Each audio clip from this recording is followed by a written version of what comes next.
Warning: the following video contains graphic images. Viewer discretion advised.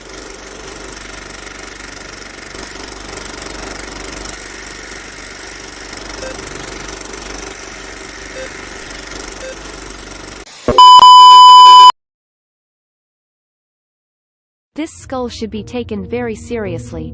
It has been carbon dated and has been found to be over 900 years old. It is a skull like nothing we have ever found before, say researchers. The eye sockets are larger and less deep than our own. The alien skull has no nostril holes. The bone is much thicker than ours yet weighs half of what a human skull would weigh. Unfortunately, they are having a hard time extracting the DNA to get a sample to find out if it is actually human, alien, or a human-alien hybrid. Taken by Mexican authorities in 1955, this image shocked the world. Before the USA could get to them, they released documents and photos of the alien they recovered from a crash landing. Fortunately, this picture stayed in the public view and was not confiscated by US intelligence. This is an extremely popular picture around the net. Unfortunately, we're not certain of its authenticity. It shows a radioactive sticker on the jar, which to me doesn't seem right at all, and on top of that the man with the jar is in no protective or even scientific clothing. If you look at the background, it appears that this was done in someone's house because there is a wooden entertainment center with a TV on it. I would love to say this is a real picture, but I'm really not sure. But in light of our relentless movement to find the truth, it made it on here anyway, just in case. This is a pretty good picture of an alien lying on what appears to be a hospital bed. The body is in a pretty strange position, like it was just thrown onto the bed recklessly, but the main thing we noticed were the feet and toes of the creature and how similar they appear to be to our own, yet still different. Zooming in, it looks like they may be something like toes.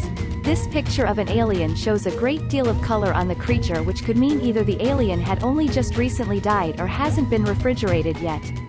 The real strange part, though, is the cloth that's around the alien's arms and waist. They could have been placed there in an attempt to save the creature's life if it was bleeding or cut open, but we are unsure exactly what the reason was. The alien in the pic is seen laying on some kind of a table, probably an operating table to do an autopsy, and is badly bruised or burned.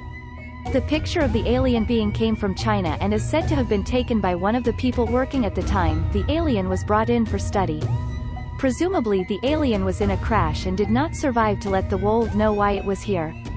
Unfortunately, there is very little known as to what happened to the craft that brought the alien to Earth, as it was quickly covered up by the local authorities.